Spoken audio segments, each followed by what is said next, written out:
Aujourd'hui au Talk Podcast, On vous parle des meilleurs véhicules électriques qu'on a eu à l'essai. parlons-en.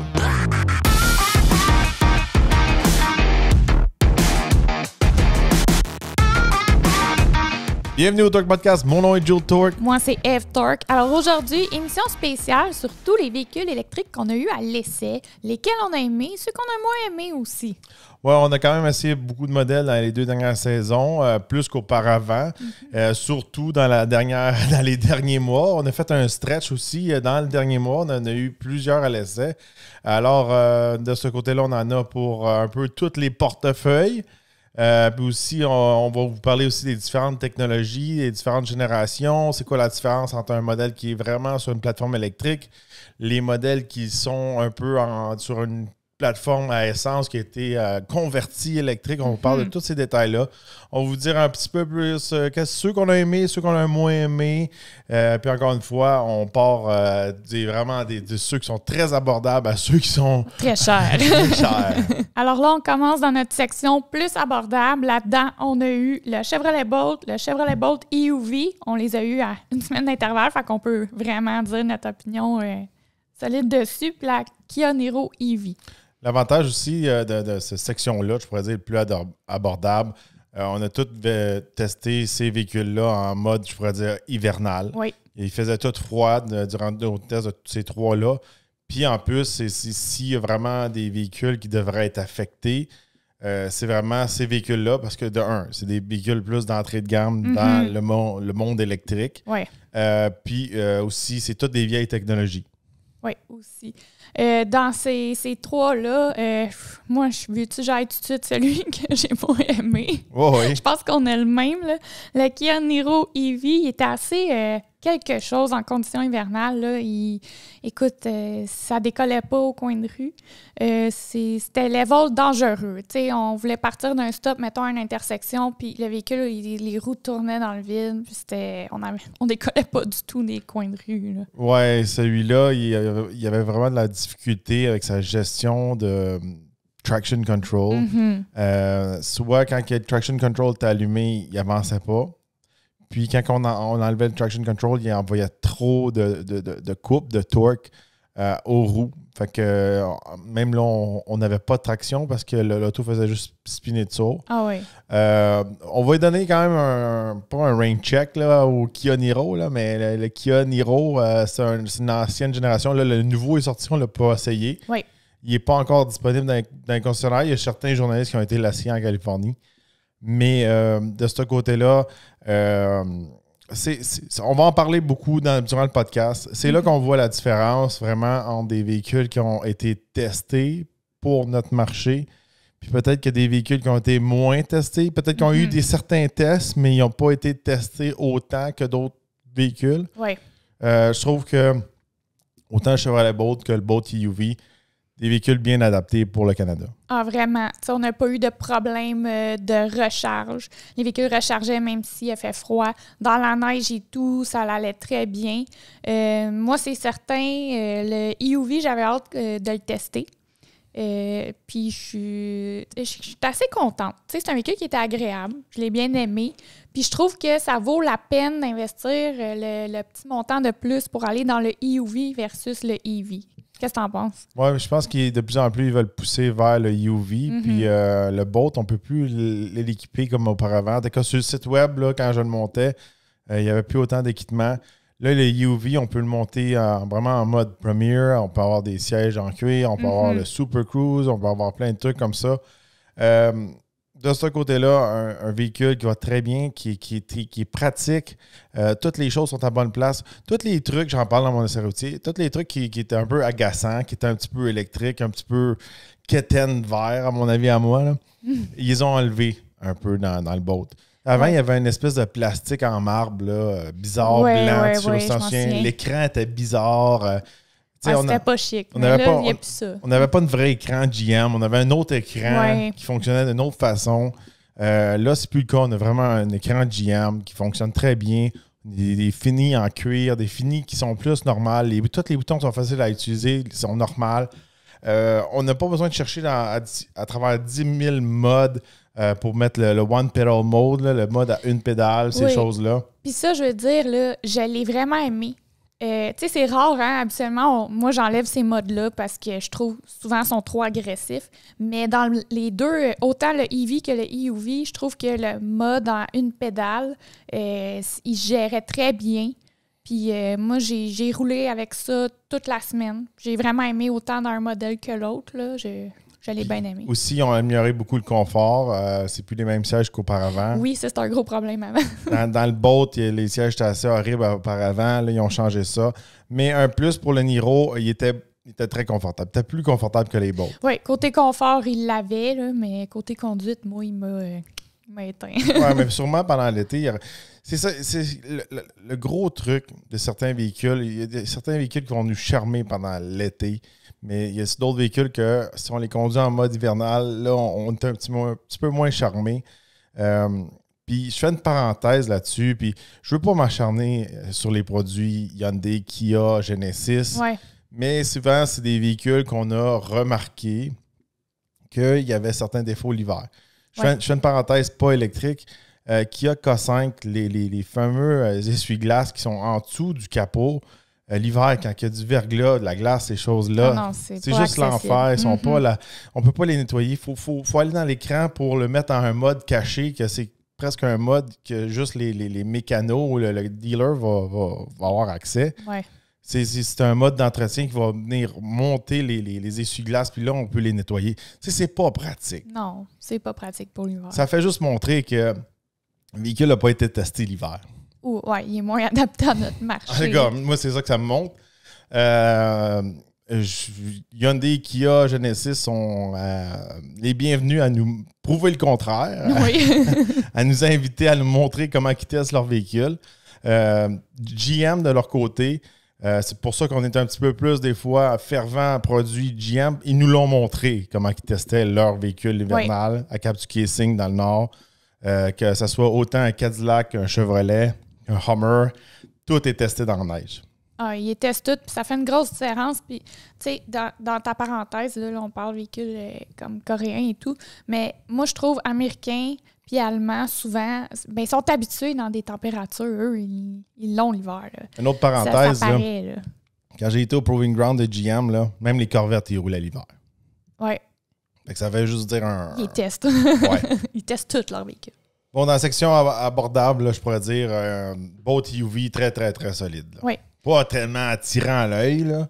Non, mais tu sais, il faisait bien la job, il avait une conduite agréable, il chargeait bien, j'étais pas stressée dans la conduite, dans la neige, sur la glace et tout. Tu sais, globalement, ça a été très bien. C'est un véhicule, je veux dire, il est agréable. Il est, qu'est-ce que j'ai dit? Il est appréciable, mais il est pas extraordinaire, là. Mais pour le prix et tout, tu sais, il en donne pour son argent. Oui, après rabais, là, on joue dans les 30 000 là, environ. Là. Puis 30 000 à pas mettre de gaz à chaque semaine, c'est quand même très intéressant. Mm-hmm. Puis juste vous rappeler, pour les pros électriques, peut-être ça ne vous fait pas de sens pour vous, mais pour moi, ça l'est. Puis pour monsieur tout le monde, la façon qu'on teste nos véhicules électriques, oui, on n'a pas de chargeur niveau 2. Ici à la maison. C'est quelque chose qu'on prévoit mettre dans le futur. Mm-hmm. Mais on était prêt à s'acheter un chargeur niveau 2, mais après avoir fait nos devoirs, puis vu qu'il y avait des nouvelles générations de véhicules, que peut-être que notre niveau 2 ne serait pas nécessairement assez fort ou capable, on est patient. Oui, on attend. Parce que pour l'instant, ça évolue beaucoup trop rapidement. Là. Exact. On est vraiment en transition entre deux générations de véhicules électriques. C'est pour ça qu'on n'a pas le fameux niveau 2 à la maison. Mais à chaque semaine, en général, là, on essaie les 3 niveaux. Le niveau 1, niveau 2, niveau 3. C'est sûr et certain que l'idéal, c'est toujours d'avoir un niveau 2 à la maison. Puis la plupart des gens qui ont un véhicule électrique vont avoir un niveau 2 à la maison. Mais par contre, on se fait critiquer des fois pour ça parce qu'on va dire « sur ma charge de niveau 1, ça n'a pas rechargé pendant la nuit. » Ou il faisait trop froid pour recharger. Mm-hmm. Avec le niveau 1. Puis là, tout le monde va dire « Ah, moi, ça prend un niveau 2! » Puis là, oui, mais regarde, ça se peut que tu sois une place que t'as presque plus d'autonomie, puis il faut que tu utilises une plug normale. Oui. T'es chez ton grand-père, t'es au chalet, t'es rendu en Gaspésie, t'es une place nowhere aux États-Unis, t'es dans le Midwest. Ça se peut, il faut que tu te recharges. C'est le fun de savoir que ton auto est capable de recharger sur une plug normale. Oui, c'était mal pris que ça marche. En tout cas, c'est un petit peu en transition vers les véhicules un peu plus chers. C'est des choses qu'on a remarquées des fois quand c'est des véhicules un peu plus de performance ou des plus grosses batteries, mais quand il fait froid, Charge pas. il ne charge pas. On dirait qu'il fait juste conditionner la batterie. Pour se maintenir. Pour se maintenir, puis il ne recharge pas. Puis la part des gens, ils ne savent pas ça. Oui, puis souvent, comme tu dis, ça arrive plus souvent avec des véhicules plus chers. Oui. Plus performants. Puis tu sais, qu'est-ce que j'ai remarqué aussi, c'est qu'il y a des fois, il y a des plus grosses plateformes. Il y a différentes plateformes de batterie que des fois, c'est ça va être, mettons, 60 heures le recharger sur un niveau 1. Mais la Chevrolet Bolt, elle, se recharger sur un niveau 1, ça y prenait 12 heures. Fait que c'est pas beaucoup. Non, c'était très rapide. Fait que on voit que les nouvelles générations sont faites vraiment pour être sur le niveau 2, puis ceux qui sont plus vieilles générations de batteries, comme les Chevrolet Bolt, les Kia Niro, ces choses-là, eux autres, ils étaient faits plus pour être branchés un peu partout. Oui, ils sont plus polyvalents. Oui, mais en tout cas, j'espère que ça va rester comme ça pour le futur. Donc là, on transitionne dans l'autre fameuse section. L'autre fameuse section, là, c'est 50 000 et plus. 50 000 et plus. Fait que c'est 50 000 à 100 000. Oui, c'est une grosse braquette parce que j'ai mis cette braquette-là parce que il y a certains modèles dans cette braquette-là qui partent à peu près à 48 50 000. Mais une fois bien équipés, ça joue dans les 70 000 faciles. Puis nous, les modèles qu'on essaie, à 90% du temps, c'est des modèles full equip. Ouais. On commence à avoir accès peut-être à des modèles plus de base, mais ceux qu'on a testés durant nos saisons, c'était des full. Oui, pas mal. C'est assez rare qu'on a... là, dans cette section-là, là, on a mis Volvo XC40, Volvo Recharge, Volvo C40 Recharge. On a les Ford Mustang Mach-E. Ça, on a ces deux modèles. Ouais. Un modèle plus normal puis un modèle de performance. De performance avec Extended Range qu'il y avait. C'est ça. On avait le fameux Hyundai Ioniq 5, le Kia EV6, la BMW i4 et le Genesis GV60 qu'on a eu dans la dernière semaine. Oui, c'est sûr et certain, quand on tombe BMW i4, GV60, c'est un petit peu plus cher, mais la i4 de base, j'ai vérifié vite fait tantôt, c'est un petit peu en bas de 60 000, fait que ça joue dans les autres. Sûr, le modèle qu'on a eu à l'essai était dans les 80 000. Oui. Ça joue tout là-dedans. Regardez. Puis, tu sais, même là, on a Ioniq 5, EV6 puis GV60 qui sont tous un peu le même modèle, en fait, tu sais, différentes marques. Mais en fait, là, on avait tous des full equip, puis ça s'approchait tout du produit Genesis presque en prix, là. Oui. Fait que, c'est un petit peu pour ça qu'on est mis dans cette section-là. Toi, est-ce qu'il y en a un dans la gang qui t'a accroché plus, qui t'a plus marqué? Bon, mettons qu'on reste dans le produit plus coréen, Hyundai Ioniq 5. Il y a tellement eu un grand engouement autour de ce véhicule-là que moi, je m'attendais à quelque chose de fabuleux. Puis finalement, j'ai pas été tellement impressionnée. J'ai préféré le Kia EV6. Genesis GV60, il est agréable. Je trouve qu'il y a des beaux gadgets dedans, là, comme tous les modes qui tournaient là, avec les cristaux et tout, sont forts là-dessus. Là. Mais je trouve que on a eu un peu des mauvaises surprises avec les temps, le temps froid et tout. Là. On a eu des petits bugs électroniques avec. Le Ioniq 5, on l'a essayé pendant l'été. Oui. Le V6, c'était comme printemps. Fait que c'était pas si pire. Puis là, GV60, c'était la même semaine qu'on a eu le Bolt EUV, quand même un moins 10 avec de la neige. Bon, de ce côté-là, encore une fois, ces modèles-là ont été critiqués. Puis nous, on l'a critiqué aussi. Le fameux essuie-glace à l'arrière qui manque. Hyundai a dit pour 2023, ils sont supposés de le mettre, en tout cas pour le Canada. EV6, Genesis, je ne sais pas, mais si Hyundai le fait, sûrement les autres vont le faire. J'ai mis les vidéos récemment en version anglaise, puis quand on met des vidéos en anglais, il y a beaucoup d'Américains qui regardent nos vidéos.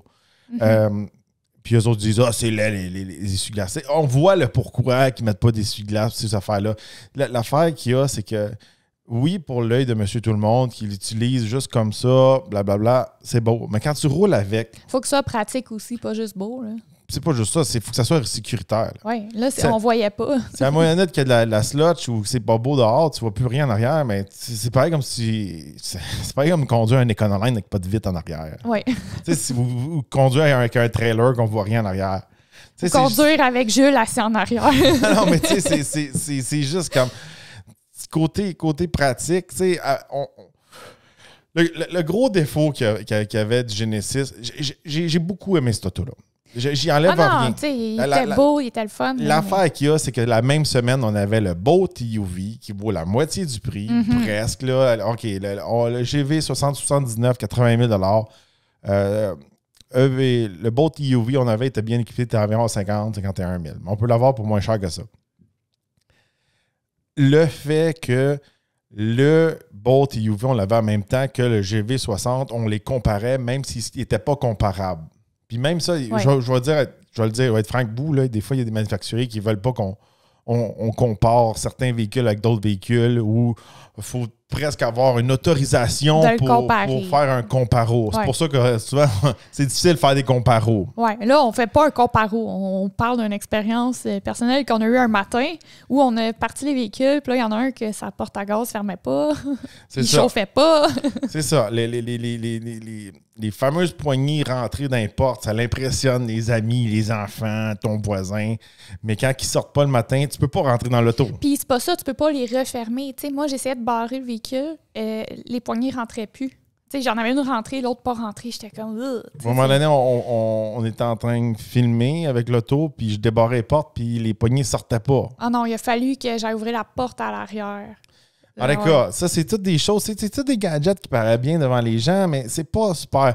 Là, la fameuse porte où ce qu'on branche est toute automatisée, on peut la fermer avec un bouton, puis tout ça, mais elle ne fermait pas. Il n'y a pas d'essuie-glace en arrière, ça. Il chauffait pas vite, moi je trouve, à mon avis, il chauffait pas vite, le GV60.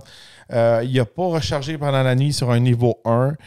Puis la même semaine qu'on avait le fameux Chevrolet et Bolt UV, lui, il a rechargé, il a augmenté son autonomie pendant la nuit. Il y avait des vraies poignées, il y avait une vraie porte à gaz, qu'on va l'appeler, même si c'est une porte au port électrique. Il y avait un essuie-glace à l'arrière. Puis en plus de ça, même si ta vitre en arrière n'est pas grande, tu avais une caméra pour voir à l'arrière qui était exposée dans ton miroir. Oui, aussi. Puis c'est le véhicule abordable, là. Oui, tu sais, c'est un peu ça. Ouais. Ça nous a un peu turné off. Il y a d'autres véhicules qu'on était inquiets qui n'ont pas de poignée, comme, mettons, les Mustang Mach-E puis Mach-E GT, là. Mais on a fait le test et la pression pour ouvrir la porte est quand même assez forte. Fait que même si c'est gelé, moi, je pense que ça va ouvrir, là. Jules, tu étais à côté dessus, tu avais pesé, puis ça avait ouvert quand même, là. Ah, on voit que Ford aussi ont l'air d'avoir testé un petit peu plus leur véhicule l'hiver, en tout cas. Je me rappelle, la Mustang Mach-E GT Performance n'avait pas rechargé pendant l'hiver aussi sur un niveau 1. C'est vrai. Toutes des choses qu'il faut prendre en considération. On a eu des Mercedes aussi. On ne rentre pas ça tout de suite là-dedans, mais on parle de poignées. Les poignées qui sortent et qui rentrent d'une Mercedes, ils ont l'air plus solides qu'un Kia, là. Ouais, c'est un Mercedes aussi. Là. Les autres, c'est comme en métal puis ça pop fort. Là. C'est la force de pression puis le matériel, je pense, du Kia et compagnie. Mais est-ce que c'est des choses qui sont obligatoires? C'est beau avoir le coefficient de drag, de ci, de ça, mais à un moment donné... Pour le Québec, dans l'hiver. C'est-tu vraiment nécessaire? Tout le trouble que ça peut t'amener, ces petits gadgets-là, c'est-tu indispensable? On s'entend, c'est pas un gros problème majeur, là, les poignées. C'est pas quelque chose qui va t'empêcher de rouler avec ton véhicule, mais si tu as ce véhicule-là puis qu'à tous les jours, il y a moindrement de la glace, tes poignées sont à moitié rentrées ou ils sortent pas à moitié, ça peut devenir un irritant. Oui, tu peux pousser avec ton doigt sa poignée quand c'est débarré puis essayer de la brasser puis de la sortir toi-même, mais il faut que tu penses quand tu achètes ce genre de véhicule-là, que ça peut arriver souvent en hiver. Est-ce que tu es prêt à dealer avec ça? C'est pas juste ça. C'est juste des situations que si on aurait eu la GV60 en plein milieu de l'été, on aurait été comme « Wow, c'est fantastique! À mon avis, à moi, regardez, c'est le meilleur des trois. C'est le plus cher des trois. On l'aurait triplé. On a plus de performance, on a plus de confort. moi, je le dis un peu dans l'essai routier, c'est le meilleur des deux mondes entre la Ioniq 5 et la EV6. On a un peu plus la shape du EV6, mais on a le confort, un peu plus des gros sièges, tout ça, comme l'espace du Ioniq 5. On a moins une grosse console. Tu sais, moi, la grosse console dans la EV6, je trippe moins. J'aime ça, avoir le plancher plat, puis avoir de l'espace entre le passager et le conducteur, puis avoir des espaces de rangement. On n'a pas les trucs qui se slide comme dans la Ioniq 5, qui est super pratique, mais quand même, je trouvais que c'était... Il était très bien réussi. Oui. Mais par contre, nous qui essayons des véhicules à toutes les semaines, moi qui ai un background dans les salons de l'auto, je sais c'est quoi avoir des bad luck avec des véhicules. Puis quand on a eu la GV60 la semaine passée, le fameux cristal qui flippe, tout ça, moi, c'est juste comme « Ah oui, c'est cool, je vous le montre, là. On va vous le montrer dans des vidéos. » Tout le monde « Ah, c'est cool, ce véhicule-là.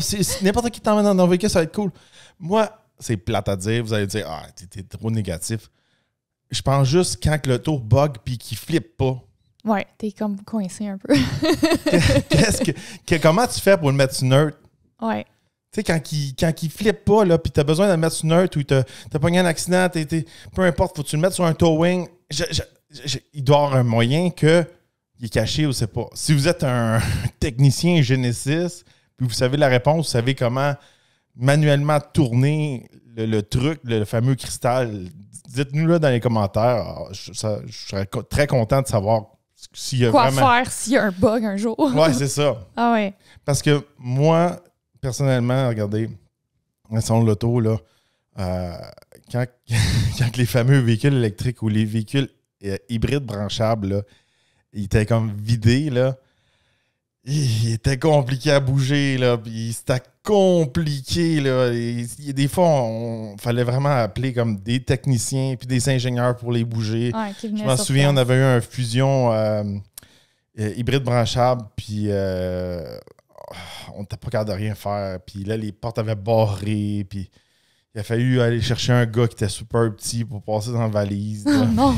Là, la valise, tu sais, à cause que là, il y a une batterie, le trou pour passer de la valise dedans est encore plus petit, là. Fait que là, il fallait vraiment prendre une petite personne pour se faufiler dans le véhicule.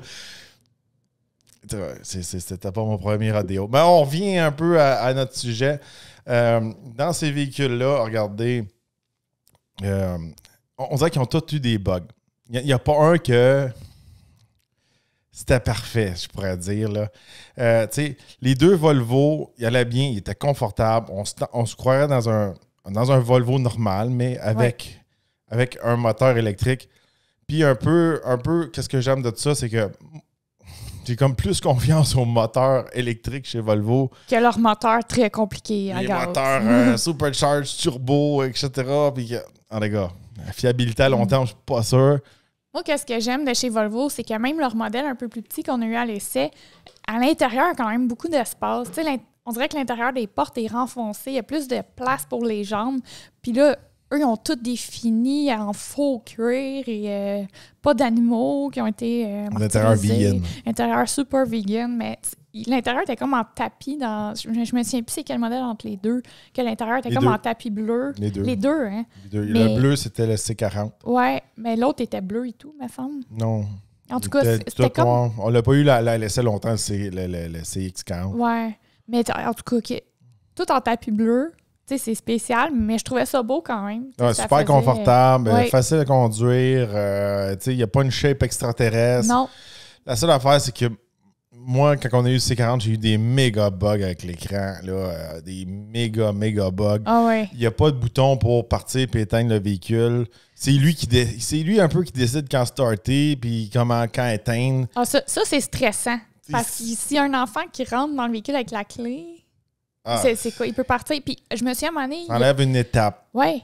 Il s'enlève une étape. Peut-être qu'il y en a qui vont trouver ça super pratique, mais je vais donner un exemple. Quand il y a eu un bug, tu ne pouvais pas juste éteindre l'auto puis le repartir. Il a fallu que tu débarques, tu trouves une place sécuritaire, tu débarques de l'auto pour qu'il s'éteigne. Puis là, tu retournes dedans. Oui. Littéralement, j'ai eu des méga bugs. Là. Pas genre mon téléphone s'est débranché ou à un moment donné, la radio ne marchait plus. Ça, c'est le genre de bug qu'on a souvent. On n'en parle pas tellement, mais on en a souvent de ça. Là, dans le Volvo, c'était des méga bugs. Peut-être qu'il y avait besoin d'un update. Peut-être que c'était ça le cas. J'en fais pas un drame avec ça. Non, tu sais. Mais regardez, là, c'était vraiment comme... Je voulais enlever le chauffage. Le chauffage, j'arrêtais pas pour en été. Puis là, il n'y avait rien à faire. Ah non, il était collé là. Il voulait pas. Si mon téléphone ne marchait plus, je pouvais pas baisser ou lever le son du radio. C'était vraiment comme... Il faut que j'arrête sur le bord du chemin. Là, quand je fais mon reset dans le véhicule électrique... Là, qu'il n'y a pas de piton pour partir. Il n'y a pas de piton. C'était quelque chose. C'est un petit peu ça. On continue dans la liste. Après ça... mettons Ford Mustang Mach-E. Super confortable. La seule affaire qu'il y a, c'est que Mach-E, c'est un bon produit.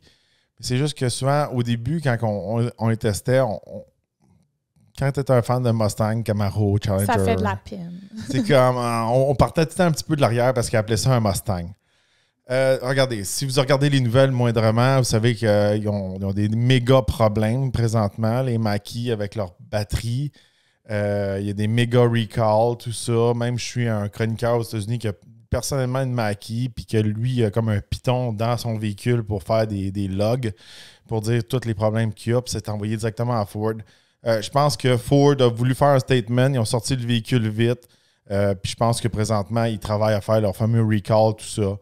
C'est pas un mauvais produit, c'est juste que c'est un véhicule comme nouvelle génération avec une nouvelle plateforme, nouvelle batterie, tout ça. Puis c'est un des premiers qui est sorti. Puis c'est pour ça que c'est peut-être un des premiers qui est plus problématique. Ouais. Parce qu'il est sorti vite, ce véhicule. Ils ont lancé un peu la marche, là, justement. Moi, qu'est-ce que je trouve plate, c'est que toutes les autres se sont comme full inspirés de leur design. Tout le monde a sorti une autre genre de Mach-E, fait que ça enlève encore plus. Déjà qu'ils ont pris le nom Mustang, là, pour les super fans, ça a été dur à gérer. Puis là, tout le monde les a copiés, ça a encore enlevé un peu de magie. Mais pas que ça, non, moi, je trouve que ça leur donne des crédits à eux autres. C'est eux autres qui ont parti la vague, qui ont été plus vite que les autres. Les autres ont suivi la vague dans Mustang Mach-E. Je pense qu'une fois que Ford va avoir réglé un peu tous leurs petits troubles avec eux autres, regardez, même chose pour la Chevrolet Bolt. Si on revient à la Chevrolet Bolt, ils ont dû changer les batteries. Oui. Même le modèle qu'on a eu à l'essai, nous, ça faisait longtemps qu'on était supposé avoir à l'essai parce que ça a retardé parce qu'ils ont changé les batteries dedans. Fait qu'il y a une batterie de nouvelle génération dedans. Parce qu'il y a eu des problèmes, il y a eu des chicanes entre leurs fournisseurs et eux autres. Puis là, il y a peut-être des chances que ça pogne en feu. Je pense que ça fait partie du processus d'évolution des véhicules électriques. C'est arrivé chez Hyundai aussi. Ouais. Là, chez Ford, il y a d'autres problèmes. Ça fait partie de ça. Mais si on revient sans parler de la fiabilité, Mustang Mach-E, moi, je trouve que c'était beau confort, belle tenue de route, belle puissance. J'aime la grosse écran qui est comme une tablette dedans. En version GT Performance, dans cette section-là, ça reste un de mes préférés. Oui, moi, je trouve que ça vaut la peine de prendre celui-là qui a un petit peu plus de range. J'ai bien aimé ce modèle-là. Puis, c'est ça. Là. Moi, toi, tu trouves que ça donne du crédit que tout le monde a copié? Oui, tu sais, moi, c'est juste ça qui m'a un peu comme turné off. Là, si on passe à notre petit dernier de la gang, le BMW i4, toi, c'était-tu ton favori dans cette catégorie-là? Pas mon favori pour comme celui que j'ai. C'est le plus fun à conduire. De toute la gang, c'est celui qui performait le plus. C'est celui qui était le plus comme une auto normale. Même était un petit peu comme trop normal, je pourrais dire. On dirait que c'était un véhicule complètement à gaz dans l'intérieur et tout. Il n'y avait rien de super. Mais machine à gaz, accélération sur l'autoroute, peu importe. Dans la gang, je pense que c'est le gars qui gagnera la course là, facilement. Sans oublier, le GV60 avait plein de trucs cool dedans. Il y avait le drift mode qui est caché, qu'il faut que tu fasses un cheat code là, pour l'activer. Oui. T'avais le boost mode. J'en parle un peu dans mon essai routier. C'est tous des trucs qui me font penser à une espèce de Hyundai N, l'Entra N, Veloster N. Ouais, mais version électrique. Mais non, mais c'est des trucs comme un petit peu genre gimmick comme pour les jeunes, mais mis dans un véhicule de luxe. C'est que j'aimais beaucoup de ça, mais en même temps, j'étais comme, on dirait que ça n'a pas rapport. Je comprends. Tu sais, le drift mode, ces affaires-là. Ça s'adresse pas nécessairement à cette clientèle-là. C'est comme... Je suis sûr certain, là, c'est des trucs qui ont été développés pour la Ioniq 5 N. le Kia EV6 GT. Puis le Genesis est sorti en premier, fait qu'il dit on l'a développé, on va le mettre là-dedans. Peut-être. Bon, les gars. Fait que dans cette section-là, préféré là-dedans, je pourrais dire. C'est dur à dire. Très, très, très dur à dire. Si on fait une moyenne, là, moi si j'aurais comme un genre de 70-80 000, là, ça jouerait entre la Mach-E GT Performance puis la Genesis GV60. Moi aussi, enlève les bugs, là, mais j'ai bien aimé côté look, tout le kit, la Genesis GV60. Moi, c'est plus celle que je la BMW i4 était super cool, mais elle était comme pas pratique. Mais elle était faite sur une plateforme de véhicule à gaz. Hein, ouais. C'est pour ça un peu qu'elle elle avait la grosse valise en hatchback, mais les places en arrière, il n'y avait pas de place. Hein, surtout si on le compare au GV60 puis au Mach-E. Là. Non. Côté pratique pour avoir le total package, je pourrais dire. Là. Puis, mais agrément de conduite, les Volvo étaient solides.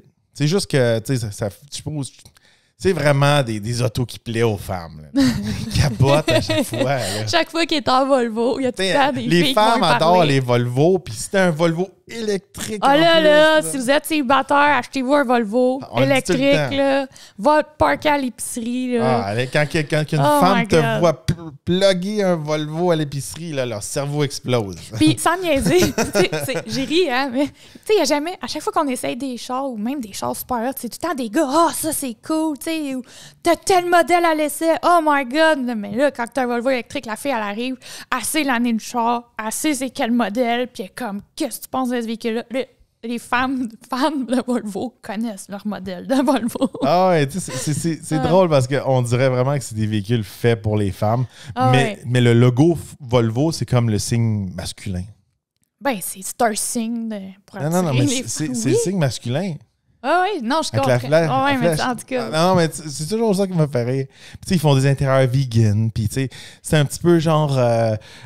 Dans le fond, c'est un piège à femmes. C'est le décor Ikea, genre, ils ont des super bons sièges, ils performaient bien. C'était pas la dernière technologie aussi côté batterie.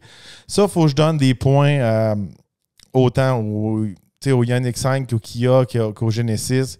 Ils ont la fameuse plateforme de 800 volts qu'on peut recharger on peut utiliser le Super Fast Charger, les fameux 350 kW. Fait que ça, c'est un petit peu...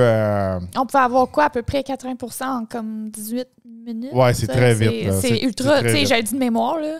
Regardez, moi, je vais être franc avec vous là, dans cette gamme-là. Mach-E, il faut qu'ils arrangent leur batterie et tous leurs bugs.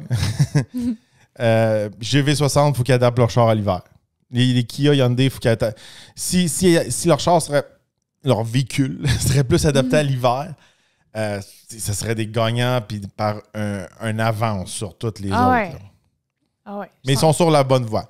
Là, on passe à la prochaine section. La section intéressante. Gros portefeuille. La section 100 000 et plus. Ouais. Bon, là-dedans, juste faire un petit résumé rapide. On avait le Jaguar I-Pace, la BMW iX, le Genesis G80 électrifié. On avait le Mercedes-Benz EQS puis Mercedes-Benz EQS SUV qu'on a laissé cette semaine. Oui. Bon, OK, là, ça commence à coûter cher. Là, c'est vraiment... ça va de 100 000 à 180 000. Oui. J'ai inclus le BMW iX, même si le BMW iX, de base, il vient un petit peu en bas de 100 000, mais le modèle qu'on avait eu à l'essai, il était quand même dispendieux. Il était ultra équipé. Oui, il était dans les 120 130 000 Oui. Bon. Mettons Jaguar I-Pace pour commencer. C'est mon mot. C'est le modèle le plus décevant de la gamme. Vraiment, beaucoup. C'est pas parce que c'est un mauvais véhicule. C'est un des plus beaux, selon moi.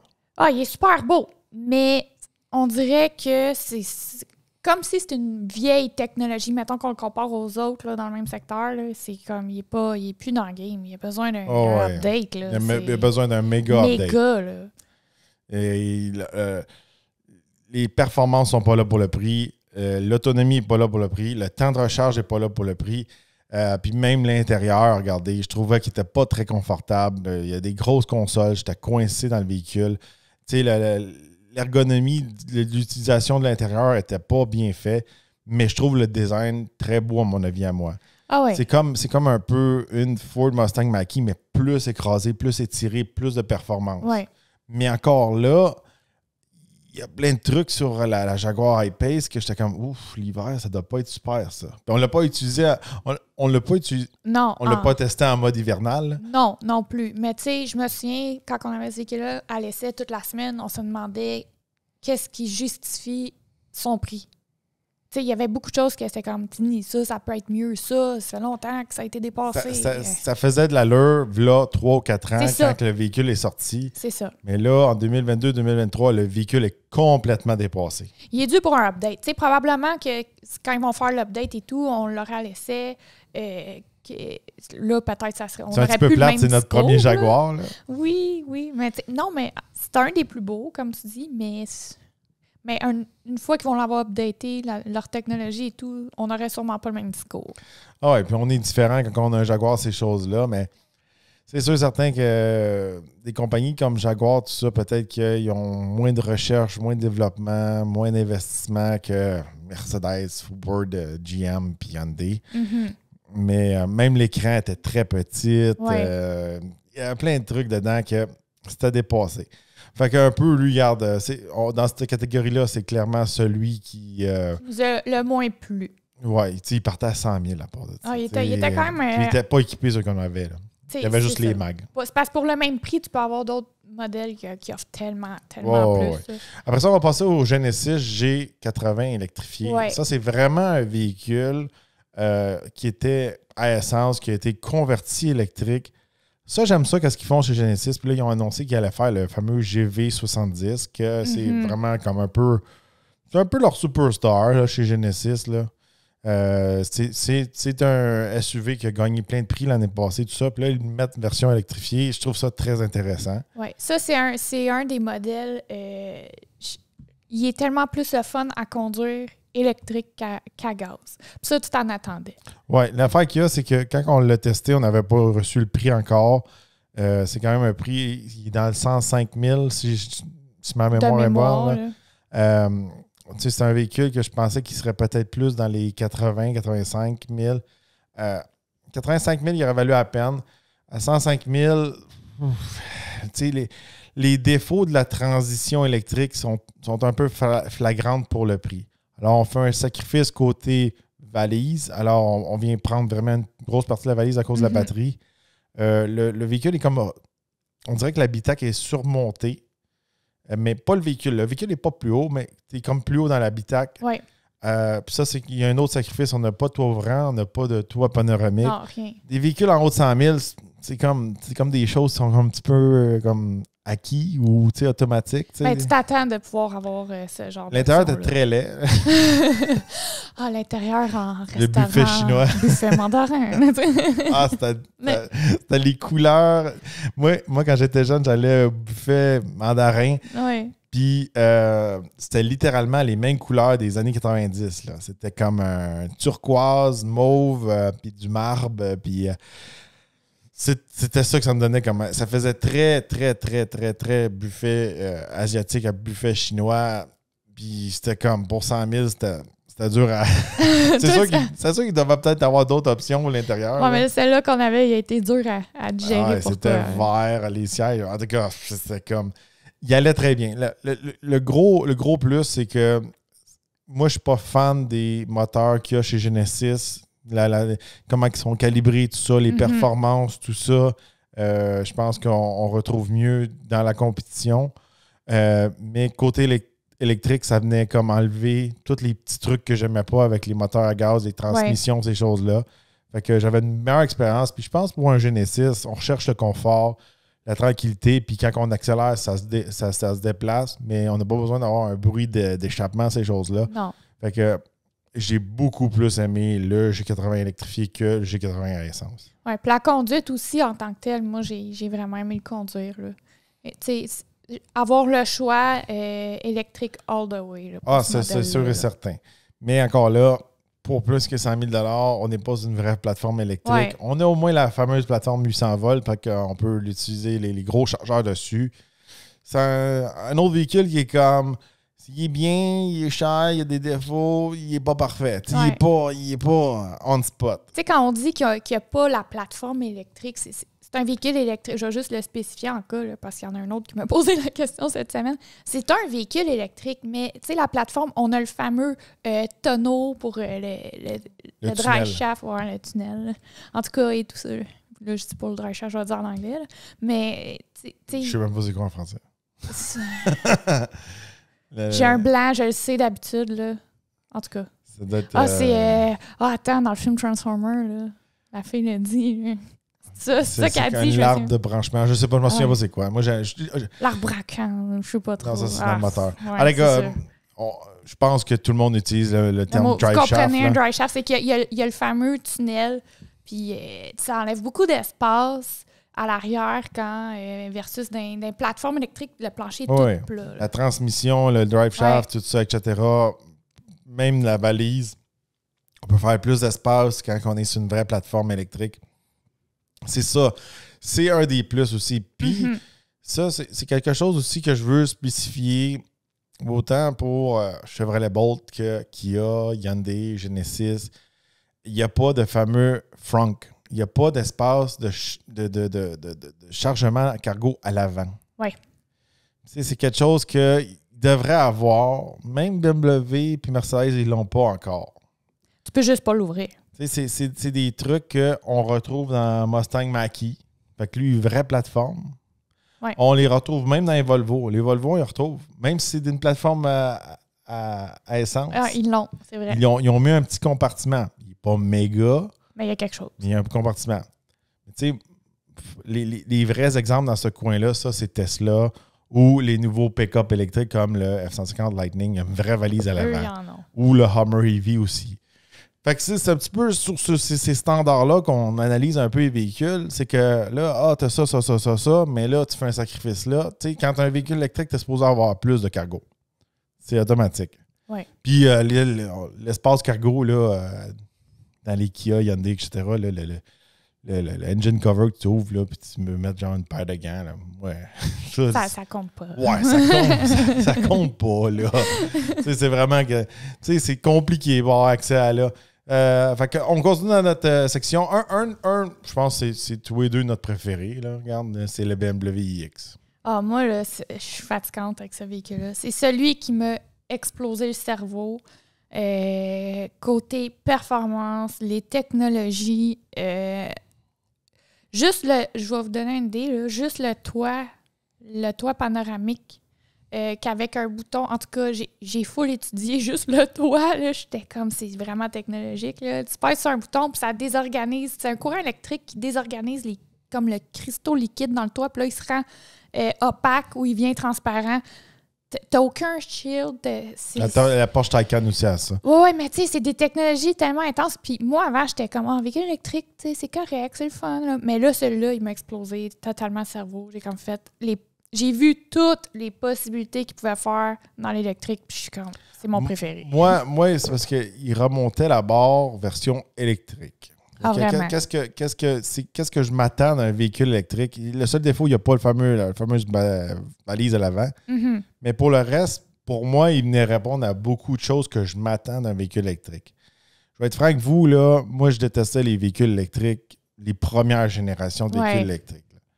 Tu sais, là, il y a vraiment les premières Bolt, les Nissan Leaf, les Focus électriques, c'est tout, même, on va impliquer un peu les Prius là-dedans. C'est tous des modèles comme économiques qui étaient pas beaux, qui avaient des intérieurs bizarres, que là, tu conduisais, puis il y avait des papillons, puis des plantes qui poussent. Puis moi, j'aimais pas ça. Je détestais ça, puis ça faisait trop vert là, à côté, puis là, mettre des éclairs partout. Ça faisait quétaine électrique. J'aimais pas ça. Il avait l'air tout extraterrestre. Puis là, on tombe dans d'autres véhicules que peut-être ils ont une approche électrique, mais on tombe dans un véhicule normal, comme la BMW i4. On est vraiment dans une BMW comme normale. Moi, je veux quelque chose de plus que ça. On est électrique, on va aller chercher un peu des choses pratiques comme qu'on trouve dans la Hyundai Ioniq 5, mais remonté. Là, on le trouvait dans le iX. Beaucoup d'espace à l'avant, des consoles spéciales, des sièges spéciaux, mais pas extraterrestres, laids, beaux, luxe. Tu sais, c'était quand il y avait des boutons, c'était un vrai bouton, c'était pas touch, c'était dans le bois sur la console centrale, mais tu pouvais peser. Puis là, quand il allumait, là, tu voyais les boutons qui apparaissaient parce que ça éclairait dedans. Il y avait la roulette en cristal. L'espace. Il y a un look qui se démarque des autres. Ah, que c'est pas pour monsieur tout le monde, par exemple. Il y a beaucoup de gens qui le trouvent pas beau. Moi, je trouve que le modèle, les couleurs qu'on avait à l'essai, c'était bronze et rouge. On dirait le casque d'Iron Man. Il n'y a pas l'air d'un véhicule normal. Non. C'est ça, il se démarque des autres. Moi, je trouve ça, c'est un plus. Oui. Tu sais, comme le Genesis G80 électrifié, il faut vraiment que tu saches qu'il est électrique. Il faut que tu sois vraiment un crack là, automobile. Là. Mais le iX, très beau. Puis il performait, c'était l'enfer. C'était l'enfer. Faut le dire. Tu sais, dans tous les modèles qu'on a essayés, les BMW, c'est eux autres qui marchaient le plus. Ah oui. De loin, facilement. Le iX puis le i4, ils marchent. Puis en plus, on n'avait pas les super versions performance. Ah non. Fait que j'imagine pas c'est quoi les autres parce que la grosse affaire, je suis un petit peu fatiguant là-dessus. Tous les véhicules électriques, ils décollent 0 à 100 km/h. Ah ouais. Mais souvent, en haut de 80 km/h, je pourrais dire, il s'essouffle. Il est comme, tu sais, on dirait qu'il manque un gear ou il y a quelque chose. Ouais. Avec le iX, c'était pas le cas. Les BM sur l'autoroute sont faites pour l'autobahn. Même électrique, là. Il donne la chance. Ah ouais. Puis il y a des modes, puis tout ça. Là. Ouais. En tout cas, il était très spacieux, il allait très bien. C'est sûr qu'on l'a testé pendant l'été, mais on a zéro problème avec la recharge. Il allait très, très bien. C'est de loin le véhicule électrique qui nous a le plus impressionné, je pense. Vraiment. Vraiment. Pour le prix, là. Ben, pour le prix, puis juste, prix, pas prix, là, mais les toutes ensemble, c'est lui qui m'a le plus impressionné. Bon, on a gardé un petit peu la crème de la crème pour terminer. Mercedes-Benz EQS SUV. De loin, les champions du confort. Il n'y a aucune ride qui égale ça dans tous les modèles qu'on a essayés. Autant à l'essence que... Ah non, puis là, t'as les petits oreillers, c'est bon. C'est comme next level de confort. Le confort est très confortable. Il faut chasser une parenthèse. Par exemple, le EQS est plus confortable que la version SUV. Oui, moi aussi, j'ai trouvé. Le EQS m'a plus impressionné que le SUV. Oui. Je trouve que la version aussi, quand on vous dit EQS, c'est la version berline. Puis la version SUV, c'est un VUS, c'est un camion, là. Juste pour faire une parenthèse. Oui. Je trouve que le EQS, c'est pas la plus belle auto, mais quand même jolie à mon œil à moi. Le EQS version VUS, je trouve qu'il n'est pas beau. On s'attendait à mieux, on dirait. On s'attendait à plus, puis on l'a cette semaine quand on vous fait l'essai. On a attendu d'avoir ce fameux-là parce que c'est notre dernier véhicule électrique de l'année. Du côté, il a l'air d'une vanne. Oui. Il n'y a pas un look exceptionnel. Il coûte 180 000 Je ouais. m'excuse, là, mais pour 180 000 tu veux flasher un peu. Je m'excuse, avec le EQS berline, ça flash. Ouais. On dirait que tu es dans un classe S, mais vraiment spécial. Les gens le remarquent, font comme « Wow, ça coûte cher ». Là, version EQS SUV, personne va faire comme « Oh, ça coûte cher ». Puis en plus, c'est comme marin. De côté, le devant est beau, le cul est très ordinaire. De côté, ça me rappelle presque un Mercedes, les R, là, les vannes. Oui. Je sais pas, tu sais. C'est peut-être il est comme pas attrayant. Parce que, tu sais, on sort du Maserati Levante Modena S qui était jaune, qui était le même prix ou un petit peu plus cher. Ouais, que tout le monde faisait « Wow, c'est un camion Maserati, puis il est jaune, puis ça flashait. Ouais. » C'est le même prix. Je vais les mettre dans la même gamme, là, 180 190 000. Là.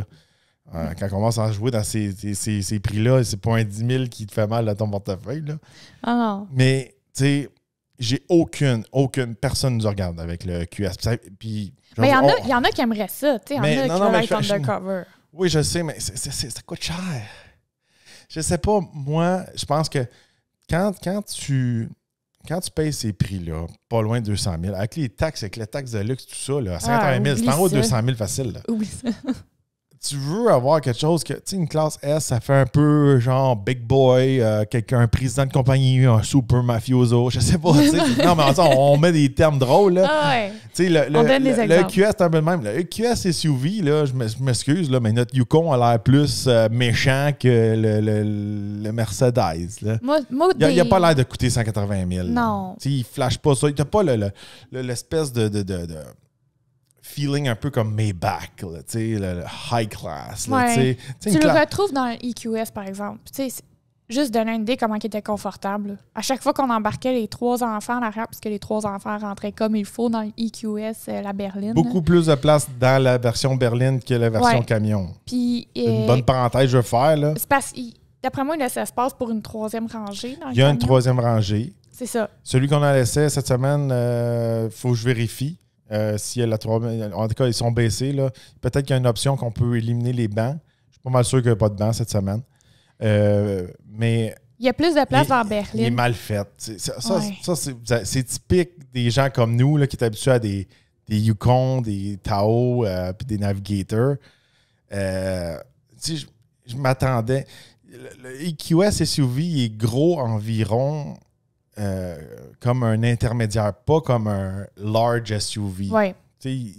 On s'attendait à un plus gros SUV. Tu t'attends à quelque chose qui va compétitionner contre une escalade. Oui, mais c'était pas le cas. Puis dans Berlin, juste, qu'est-ce que je disais? Juste donner une idée du confort. À chaque fois qu'on embarquait les 3 enfants, ils s'endormaient. Ah, la technologie est là. C'était tout le temps silencieux. Même dans celui qu'on a laissé cette semaine, regardez, j'ai pas fait tous mes devoirs dessus ensemble. Il y a tellement de trucs à apprendre. Là, il y a une tablette à l'arrière pour contrôler les écrans. À l'avant, il y a 3 écrans. Hey, là, il gère la pollution de l'air. Il envoie une shot de parfum. Ah, il y a tellement de gadgets à apprendre. Attends, là, le matin, moi, j'ai trouvé ça intense, OK? Je vais juste faire une parenthèse, c'est drôle. Quand je ramenais la berline EQS, là, j'avais comme pas pris mon café encore. Puis là, il encadrait les piétons. Puis là, finalement, on dirait que tellement qu'il y avait d'affaires qui me flashaient dans la face, dans le vitre, là, qui me montraient. Oui. C'était comme, est-ce que je suis dans un avion de chasse en train d'être pour tirer du monde? Puis là, il encerclait partout, puis il encadrait. Puis il y a tellement trop d'affaires dans le vitre. C'est comme dans un jeu virtuel. Là, je dois me concentrer parce que si je regarde trop ce qui se passe dans ma vie, je vais faire un accident. Moi, quand j'ai conduit aujourd'hui, il était comme en train de mettre des affaires, des lumières en dessous des autos avec qui je suivais. Là. Ça, pour vous faire une parenthèse, c'est projeté dans votre vitre, là, dans le windshield. C'est ça. C'est pas juste comme ton chiffre de vitesse qui est écrit. Là, il encercle les piétons, il fait des lignes, il monte des flèches. C'est comme des trucs quand tu essaies le véhicule, comme on fait nous autres, c'est impressionnant. Mais c'est des trucs que tous les jours, je désactiverais. Là. Ça me fatigue bien trop. C'est un déficit de l'attention. Là. Tu désactives ça parce que tu vas prendre le champ. Les autres, ils performent bien. Mercedes performe bien, recharge bien. Le range est bon. Il y a une vraie petite porte pour le charger. Des très, très bons véhicules. Ouais. C'est juste que côté look, je pense que Mercedes-Benz, ils ont fait trop des sacrifices pour avoir la fameuse shape, pour être aérodynamique. C'est ça le plus gros défaut de ces deux Mercedes-là. Le look est un peu moins au rendez-vous. Oui, puis moi, qu'est-ce que j'ai bien aimé, par contre, de ces 2 modèles-là, c'est que même s'ils sont gros, les roues arrière tournent. Fait qu'on peut passer quand même à des places plus compliquées ou se tourner plus facilement si on veut faire un U-turn ou quoi. Avec les roues à l'arrière qui tournent, c'est vraiment... Ah, ça va très bien. Cette semaine, là, je conduis la version... VUS, là, c'est pareil comme si on conduisait un petit camion, là, tellement qu'il tourne serré partout. Le reculer, ces choses-là. Il faut s'habituer. C'est assez agressif. Moi, j'aime ça parce que je suis habitué un petit peu. J'ai conduit la machinerie dans ma vie. Fait que j'ai conduit autant des véhicules qui tournent des roues d'en avant, des roues d'en arrière, qui sont articulées au milieu. Mm-hmm.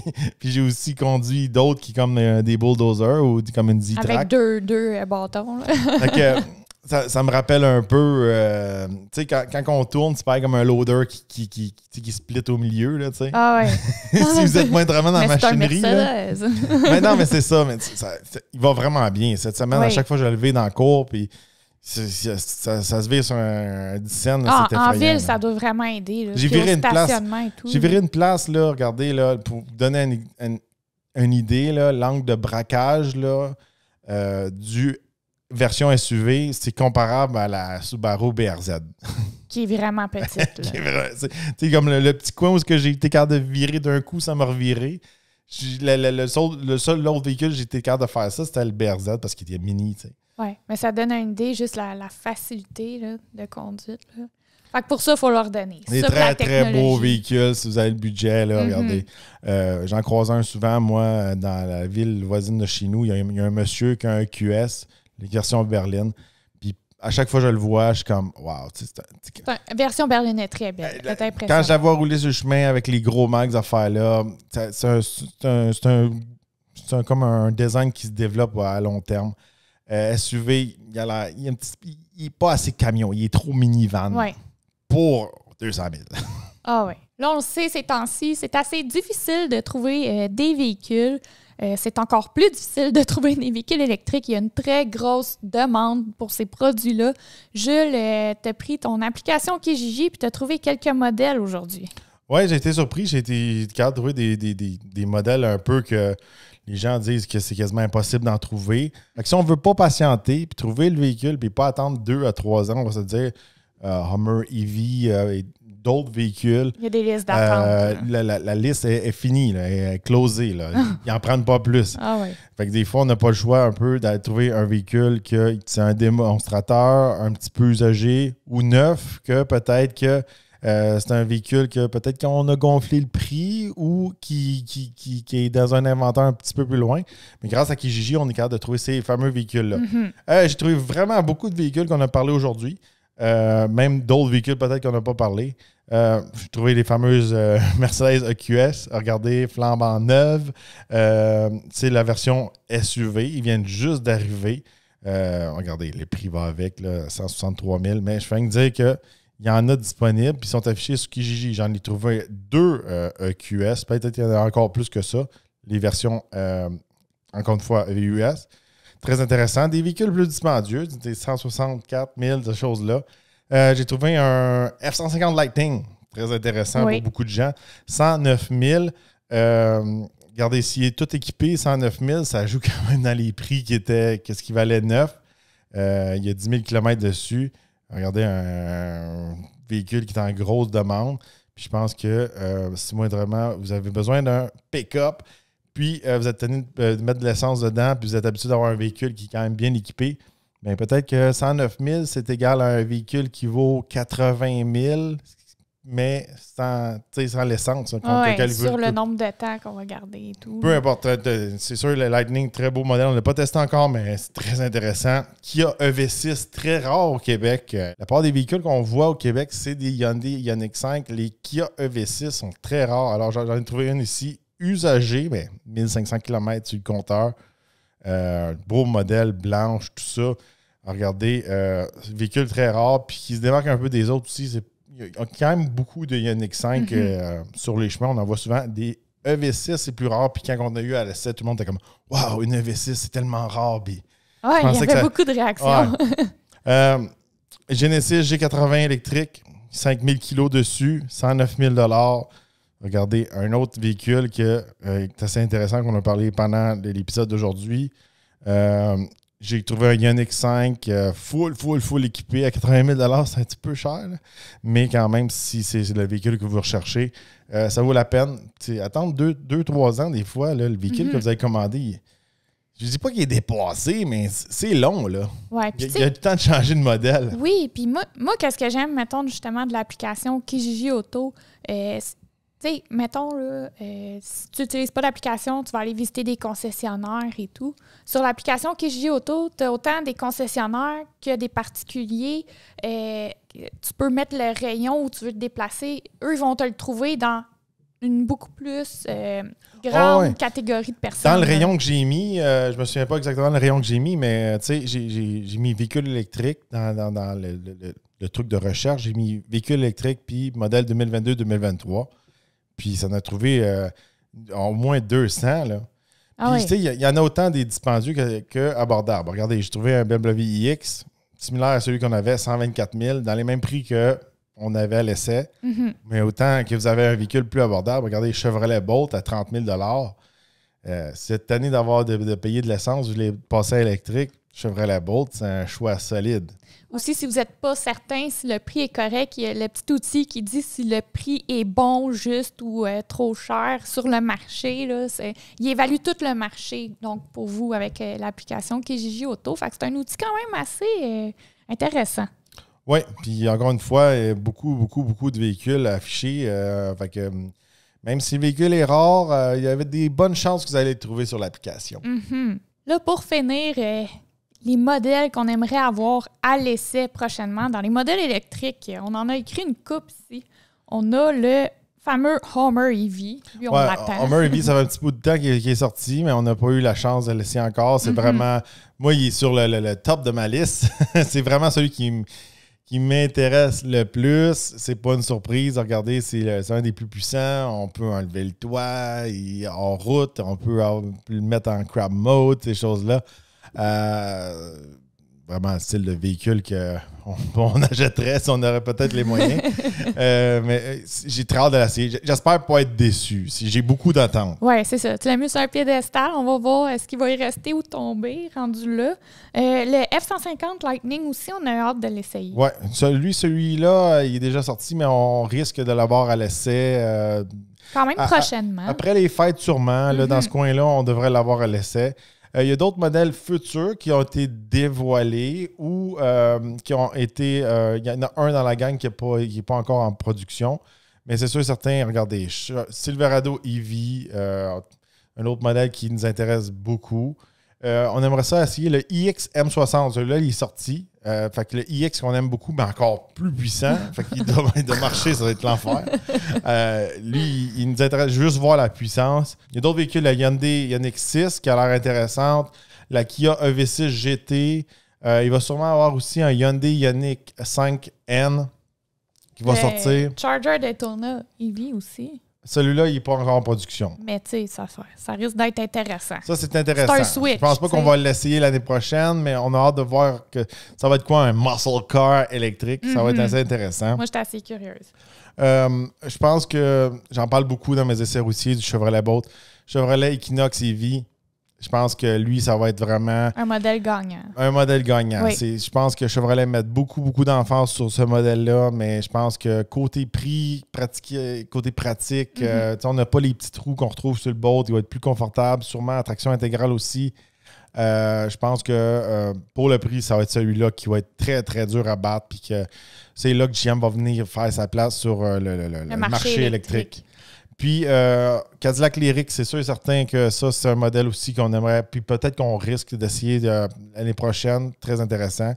Puis un peu dans la zone des Hummers, ces choses-là. Cadillac Celestiq. Oui. Dans la zone des licornes. Ouais, ça, c'est vraiment une licorne. C'est un véhicule au-dessus des 300 000 $. C'est pas sûr qu'on va l'avoir à l'essai, mais si on peut l'avoir à l'essai, ce serait le fun de voir un peu le retour de Cadillac dans des véhicules d'exception. Oui.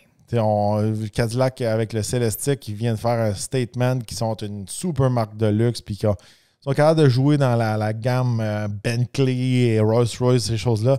J'aimerais ça voir c'est quoi l'interprétation Cadillac de ça, juste pour voir. Il essaie de reconstruire la vieille image de Cadillac pour dire que, tu sais, un Cadillac, c'est un Cadillac, puis c'est le top des voitures, la crème de la crème. Puis je pense que c'est ça qu'il essaie de faire avec le Celestiq. Oui. Fait que bien hâte de voir quel modèle. Il y en a une couple qui sont déjà cédulés, comme tu dis. Là, ouais, on ne mettra pas la charrue en avant des bœufs. Non, c'est ça. On ne sait jamais ce qui va se passer. Il y a toujours des cancellations, des bris, ces choses-là. On ne peut pas vous faire des fausses promesses, mais il y en a plusieurs là-dedans que... On risque d'avoir à l'essai. Exact. Fait que on se croise les doigts. Restez à l'affût. Alors, c'est tout pour l'épisode d'aujourd'hui.